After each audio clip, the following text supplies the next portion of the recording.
Saya langsung dipanggil polisi, kolai kolai gitu kan. Terus ada apa ya, semese aku bilang gitu kan. Terus kemudian mana RC kamu, mana identitas kamu, tanya gitu kan. Langsung saya kan,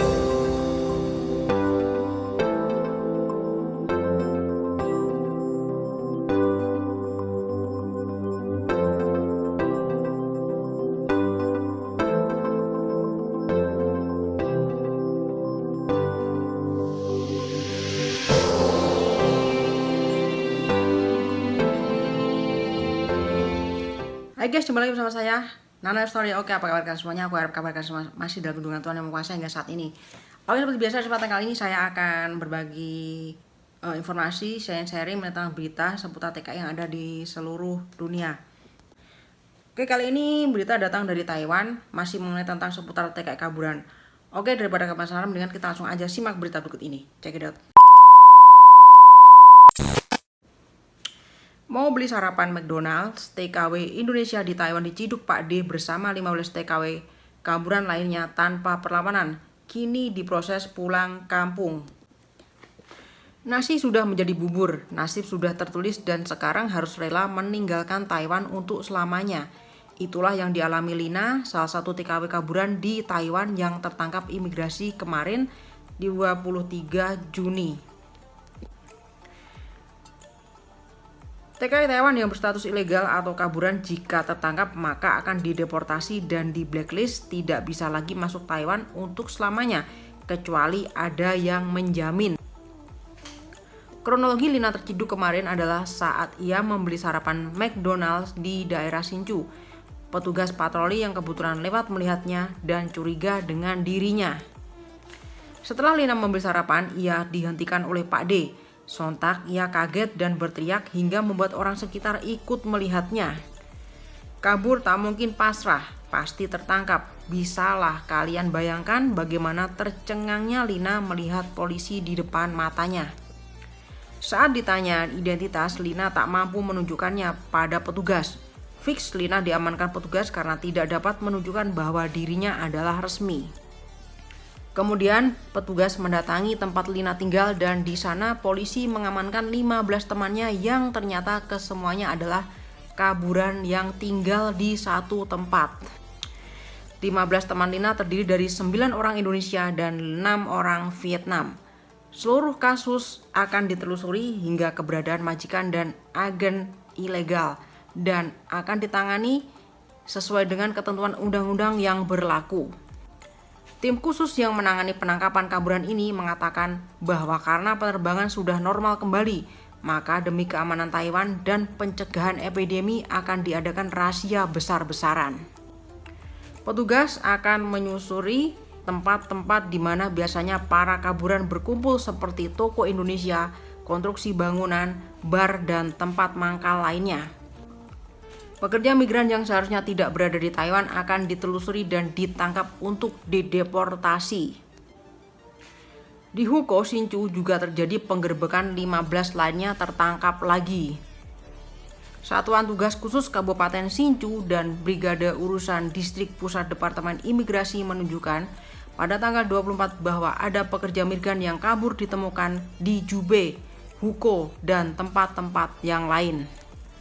Tanggal 24 Juni total 15 pekerja migran ilegal ditangkap dan akan dipulangkan sesuai jadwal.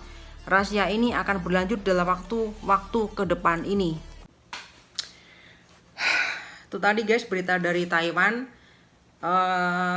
dari daerah Hsinchu ya guys ya. Jadi sekarang pemerintah Taiwan itu melakukan razia gencar-gencaran untuk para TKI kaburan ya. Memang setiap tahun itu pasti ada seperti ini, pemutihan ya guys ya. Jadi ibaratnya di sini tuh ada pemutihan. Jadi setiap kaburan-kaburan ya itu dibersihkan, dipulangkan ke negara masing-masing ya. Karena apa ya? Sudah banyak banget kaburan di Taiwan ini, kurang lebih 64.000 ya kaburan itu ya.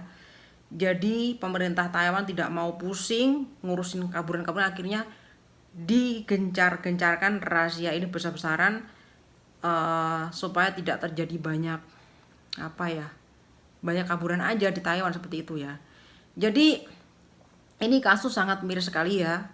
ketika salah satu TKI kaburan membeli sarapan pagi di McDonald ya, dengan tidak membawa apa-apa, identitas apa-apa, ARC apapun itu tidak membawa, secara sontak Pak D, kalau di Taiwan itu polisi yang menangkap para kaburan itu sebutannya Pak D ya guys ya. Jadi jangan kaget.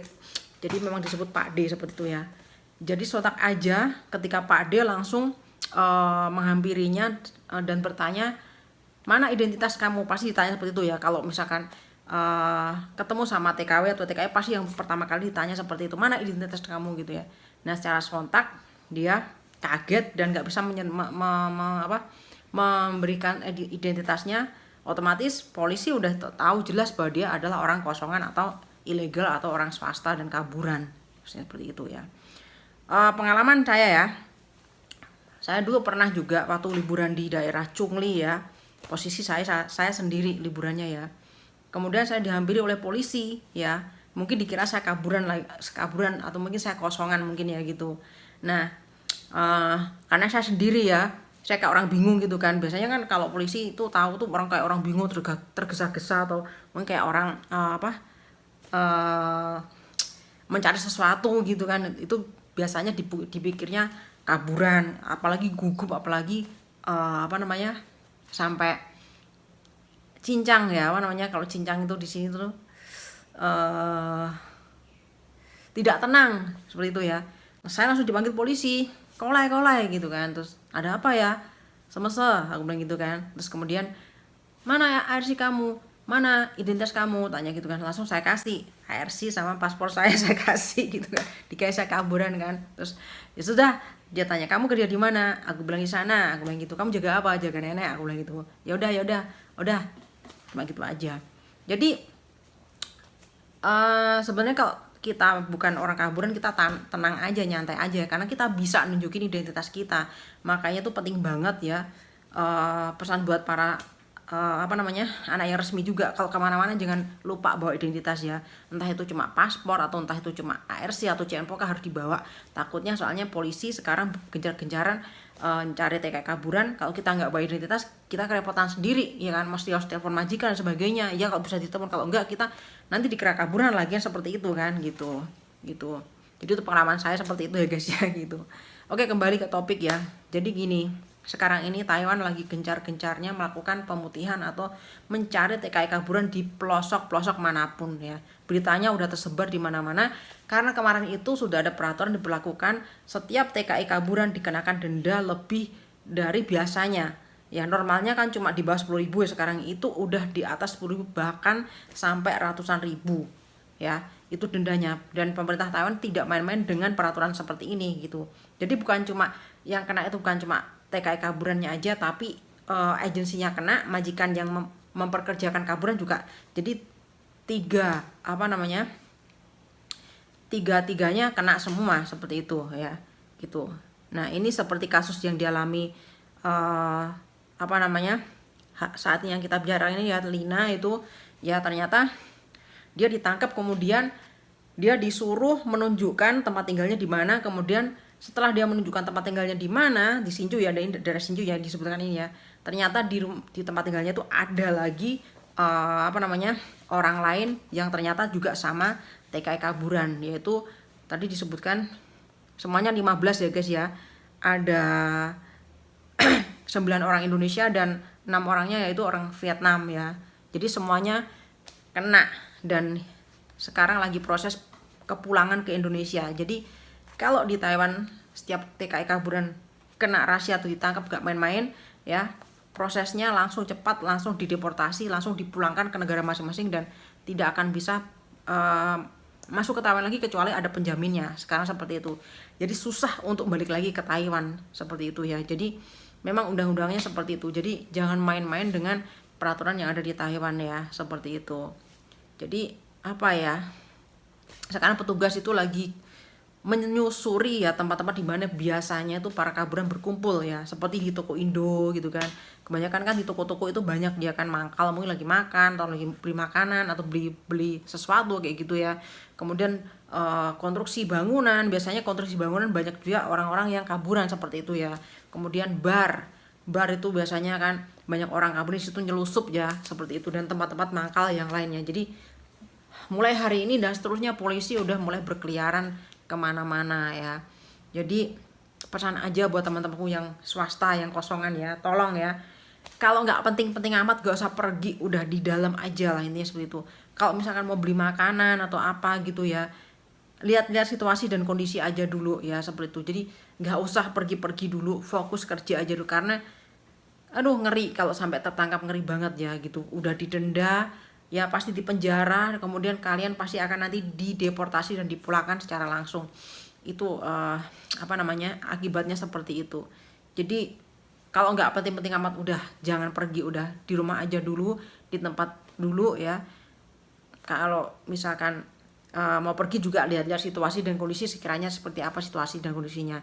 Soalnya ngeri banget lah, ngeri banget ya. Jadi di ini juga Satuan Tugas Khusus Kabupaten Hsinchu itu juga pada tanggal 24 kemarin juga menemukan kaburan juga di daerah Jube dan Huko ya, dan tempat-tempat yang lain itu ya.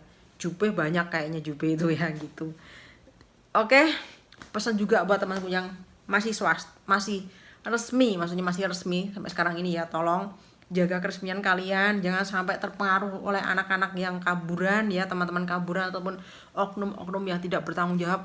Tetap pertahankan keresmian kalian, karena kalian tahu sendiri kalau jadi kaburan itu bahayanya apa, resikonya apa, kalian udah tahu sendiri seperti apa ya. Seperti kasus kemarin itu yang sudah ya, yang kemarin itu yang mengenai tentang Mbak RK yang disiksa majikannya, dia kaburan ya, disiksa majikan kaburan ya, seperti itu, dan sampai sekarang kasusnya belum selesai ya. Itu bisa membuat pelajaran buat kalian teman-temanku yang masih resmi sekarang ini ya. Tolong kalau bisa dipertahankan keresmiannya dalam hal apapun. Kalau ada masalah cepat diinformasikan atau cepat diselesaikan dengan yang berwenang atau yang bersangkutan, intinya seperti itu ya. Oke, terima kasih bagi yang udah nonton dari awal sampai habis video ini. Terima kasih banyak, semoga bermanfaat. Dan mohon maaf mungkin kalau ada kata-kata atau perilaku aku yang kurang sopan di konten ini, mau dimaafkan. Dan tetap seperti biasa, aku doakan semoga kalian semua tetap diberikan kesehatan, umur panjang, jangan lupa selalu bersyukur, jangan lupa selalu senyum, smile, dan jangan lupa bagikan cinta kasih kalian pada semua orang dengan terus ikhlas. Dan tentunya Tuhan tetap berkati kalian semuanya. God bless you always. Sampai ketemu lagi di video dan berita terbaru tentunya bersama Nana Life Story yang lainnya. Sampai jumpa lagi di kesempatan. Bye.